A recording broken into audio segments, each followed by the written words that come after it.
세 번째, 그 매장지의 거래와 신앙의 증거.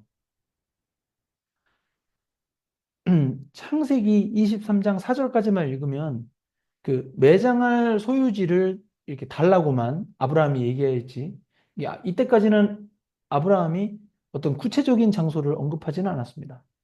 우선 헷 족속들의 어떤 전체적인 동의를 창세기 23장 6절에서 받아내고 나서 아브라함이 몸을 굽히는 겸손함을 보인 다음에 창세기 23장 8절 이하에서 비로소 구체적인 장소를 헷 족속 앞에서 그 매장지를 달라고 구체적으로 요청을 합니다. 한번 같이 읽어보겠습니다. 창세기 23장 8절에서 9절. 그들에게 말하여, 아, 네.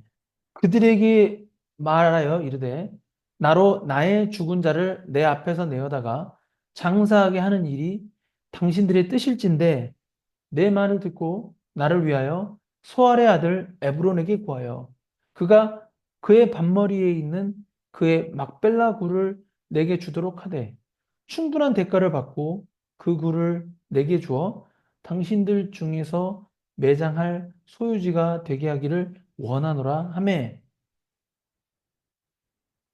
아브라함이 이 참 지혜로웠던 부분은 이 매장지 구입에 대해서 해족속 전체의 동의를 구한 다음에 해족속이라는 그 군중 앞에서 에브론 개인이 소유한 막벨라 굴을 구한 부분입니다. 예. 이 해족속의 전체 동의를 구했는데 에브론이 같은 해족속 앞에서 안 팔겠다고 할 수 있겠습니까? 예. 그러니까 성경에 이런 부분이 언급은 안 돼 있지만 그 상황을 생각해 보면 좀 재밌잖아요. 그죠? 그 상황을 한번 상상해 보세요. 해족속에게 전체 동의를 구하고 나서 에브론에게 그 해족속 앞에서 개인적으로 그러니까 해족속 앞에 전체 동의를 구하고 나서 이게 거꾸로 생각해 봤을 때 에브론에게 개인적으로 찾아가 가지고 따로 찾아가서 이렇게 그 땅을 달라고 하면 에브론이 중간에 마음이 바뀌어 가지고 쉽사리 내주지 않았을 수도 있습니다. 그죠? 그러나 헷 족속 전체가 동의를 했고 에브론도 헷 족속의 구성원인지라 본인 옆에 있는 사람들이 다 헷 족속 사람들인데 하필 다른 헷 족속 사람이 아닌 에브론 자신의 그 막벨라 굴이라는 막벨라 밭 굴이죠. 그 굴이라는 부동산을 어떻게 보면 부동산이잖아요. 부동산을 내놓아야 하니까 막상 자신의 이름이 불렸을 때는 순간적으로 들었던 감정은 이제 살짝 그 부담감이 있었을 수도 있습니다. 네. 왜 제가 그렇게 생각하냐면 창세기 23장 10절에서 11절 한번 같이 읽어보도록 하겠습니다. 에브론이 헷 족속 중에 앉아 있더니 그가 헷 족속 곧 성문에 들어온 모든 자가 듣는 데서 아브라함에게 대답하여 이르되 이제 에브론이 답변하는 거죠. 예. 11절 에브론이 한 말입니다. 내 주여 이제 아브라함을 주라고 부르니까 내 주여 그리 마시고 내 말을 들으소서 에브론의 말을 들으라는 거죠. 내가 그 밭을 당신에게 드리고 그 속의 굴도 내가 당신에게 드리되 내가 내 동족 앞에서 당신에게 드리오니 당신의 죽은 자를 장사하소서. 모르겠어요. 저는 약간 이게 제가 좀 순수하지 않아서 그런지 모르겠지만 이게 진짜 원해서 그랬을까? 그러니까 이 구절만 봐서는 이제 제가 말하는 게 좀 그런 느낌이 안 드실 수 있습니다. 그러나 다음 구절 한번 보시겠습니다. 창세기 23장 12절에서 15절 한번 천천히 같이 읽어보겠습니다. 아브라함이 이에 그 땅의 백성 앞에서 몸을 굽히고, 예. 그러니까 에브론 앞에서 몸을 굽힌 게 아니라 에브론뿐만 아니라 그 헷 족속 전체 앞에서 또 몸을 굽히죠. 계속 몸을 조아립니다. 아브라함이 겸손하게. 13절 그 땅의 백성이 듣는 데서 에브론에게 말하여 가로되 이르되 당신이 합당히 여기면 청하건대 내 말을 들으시오. 예. 예. 내가 그 밭 값을 당신에게 주리니 당신은 내게서 받으시오. 내가 나의 죽은 자를 거기 장사하겠노라. 에브론이 얼마나 그 말을 듣고 좀 안도감을 가졌을까요? 저 개인적으로 그랬을 것 같아요. 네. 14절. 에브론이 아브라함에게 대답하여 이르되 이제 에브론이 대답합니다. 내 주여, 내 말을 들으소서. 땅값은 은 400세겔이나 그것이 나와 당신 사이에 무슨 문제가 되리까? 당신의 죽은 자를 장사하소서. 아, 제가 왜 웃냐면 이게 물론 이제 문자적으로 적히긴 했지만 이 상황이 되게 여러분 이게 부동산이라는 게 쉽게 말해서 여러분 이게 서울에 사시는 분들은 아파트가 막 엄청나게 비싸잖아요. 이거 그냥 공짜로 내놓으라면 내놓을 수 있겠습니까? 아, 이게 사람 똑같습니다. 에브론도 똑같아요. 예. 크잖아요. 아무튼. 그러니까 아브라함이 막벨라 밭굴에 대한 부동산 가격을 묻자 에브론이 땅값은 은 400세겔이라고 답합니다. 그러니까 에브론이 그 땅의 부동산 시세 가격을 정확하게 얘기했고 그걸 이제 깎지도 않죠. 예. 말로는 그것이 나와 당신 사이에 무슨 문제가 되리까라고 얘기는 했으나 예나 지금이나 부동산 매매는 굉장히 민감한 재산 문제 아니겠습니까? 예. 그리고 고대 근동 사이에 이 부동산은 지금보다 더 예민한 시대거든요. 땅 따먹기 시절이니까요. 그러니까 에브론이 진짜로 기쁜 마음으로 대가 바라지 않고 주려고 했다면 이 상황에서 절대로 그 밥값을 얘기하지 말았어야죠. 제가 만약에 에브론이라면은 진짜 기쁜 마음으로 내가 이 우리의 주니까 그러니까 아브라함이 우리의 지도자니까 내가 그냥 주겠다 해버리면은 그 밥값을 절대 얘기하지 말았어야죠. 예. 그 다윗 왕이 그 제사를 드리고자 할 때 그 백성 하나에 부동산을 이제 취하고자 할 때 그 백성은 끝까지 땅값을 얘기하지 않았습니다. 진짜 바치려고 했거든요. 근데 다윗은 그 땅값을 지불했어요. 근데 여기서는 에브로는 땅값을 얘기하잖아요. 예. 그게 여러분 무슨 말씀인지 아시죠? 예. 다들 부동산 그래도 나이가 있으신 분들은 이제 부동산을 하시니까. 예, 창세기 23장 16절 같이 읽겠습니다. 아브라함이 에브론의 말을 따라 에브론이 해촉속이 듣는 데서 말한 대로 상인이 통용하는 은 400세겔을 달아 에브론에게 주었더니. 예. 그리고 에브론이 말로는 밥값을 안 줘도 된다고는 했지만 그 땅의 부동산 시세 가격을 언급한 겁니다. 예. 예. 시세죠, 시세. 시세 가격을 언급했던 에브론의 말에 따라 상인이 통용하는 은 400세겔을 에브론에게 주어서 제가 왜 부동산 시세 가격이라고 했냐면 이 상인이 통용하는 은 400세겔을 상인이 통용한다는 이 말 때문에 그랬습니다. 그래서 정식으로 그 밭을 아브라함이 매입했던 것이죠. 예, 나중에 다른 말 안 나오게. 결국 아브라함은 그 약속의 땅에 하나님이 주시겠다고 한 약속의 땅에 거주했지만 현실적으로 그냥 막벨라 굴을 제대로 된 가격을 주고 샀습니다.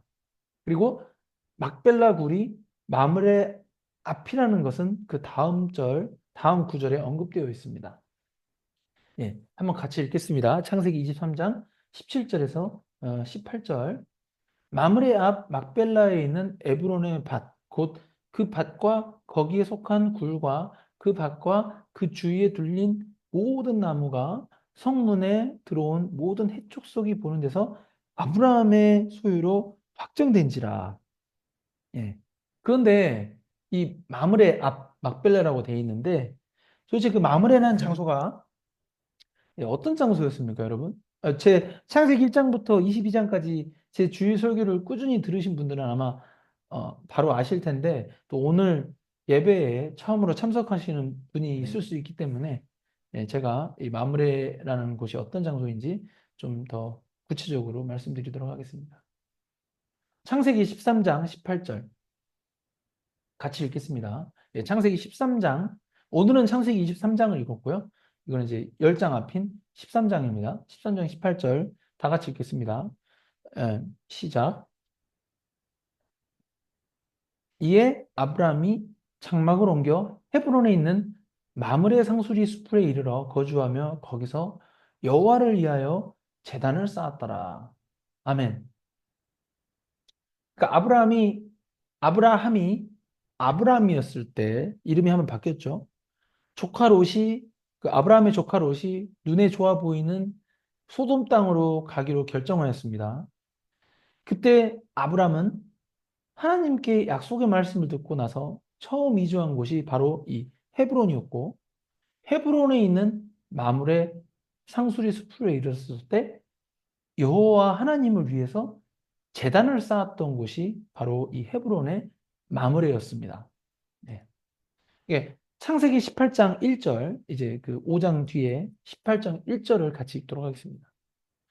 여호와께서 마므레의 상수리 나무들이 있는 곳에서 아브라함에게 나타나시니라. 날이 뜨거울 때에 그가 장막문에 앉아 있다가.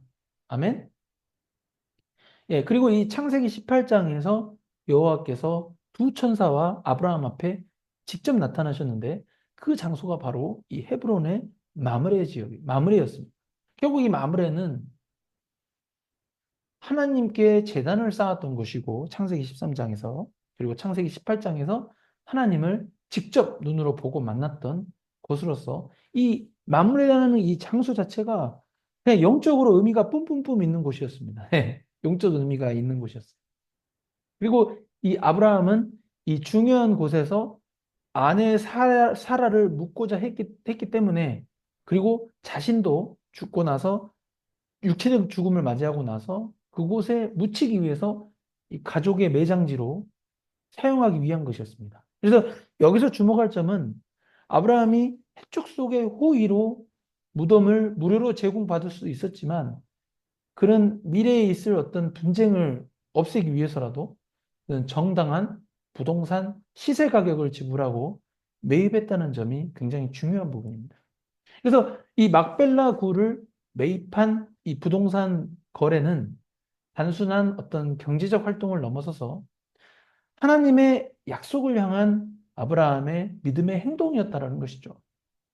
원래 가나안 땅은 하나님이 아브라함의 후손에게 주시기로 약속받은 땅이었지만 지금 이스라엘 국가가 돼버렸잖아요. 실제 이스라엘 민족의 땅이 돼버렸잖아요. 아브라함은 그 소유권을 주장하기보다는 아브라함이 살아있을 당시에 하나님께서 주실 이 약속의 땅임을 믿으며 원주민인 핵 족속으로부터 정당한 과정을 거쳐 먹벨라 굴이라는 매장지를 매입한 것입니다. 이는 오늘날 우리 시장 생활에서도 하나님이 우리에게 주신 것들에 대한 것을 우리가 믿음으로 받지만 우리 거예요. 그리스도인의 것입니다. 근데 우리의 삶 가운데 예수 그리스도를 믿지 않는 사람들과의 관계에서는 이 겸손한 자세를 유지하면서도 시세에 맞는 정당한 가격으로 거래를 해야 한다는 것을 깨닫게 하는 성경 말씀이기도 합니다. 예. 우리의 것이라고 해서 막 우리가 마음대로 가질 수 있는 게 아니에요. 그건 강도입니다. 예. 다시 말해서 우리의 구원은 예수 그리스도를 믿음으로 말미암아 하나님께서 베풀어 주시는 일방적인 선물, 일방적인 은혜이지만 이 세상 사람들과의 거래는 정당한 시장 가격을 지불하면서 주고받는 관계인 것을 잊지 말아야 하겠습니다. 그래서 예수님 믿는다고 착각하면 안 되는 게 하나님 믿으니까 다 하나님이 해주실 거야. 이렇게 자꾸 생각하시면 안 돼요. 하나님 믿는 건 하나님 믿는 대로 하고 그 믿음의 행동은 오히려 이 세상 사람들과 거래할 때 정당한 시장 가격으로 지불하면서 주고받는 그래서 우리가 예수님을 믿지만 공산주의를 따르지 않고 자본주의를 따르는 겁니다. 이 자본주의, 이 시장 원리에 따르는 것은 지극히 성경적인 원리예요. 여러분 아시겠죠? 왜 기독교는 공산주의를 따르지 않는지, 왜 공산주의가 잘못된 것인지, 그죠? 이 시장 가격으로 주고받는 것이 바로 성경의 원리이기 때문입니다.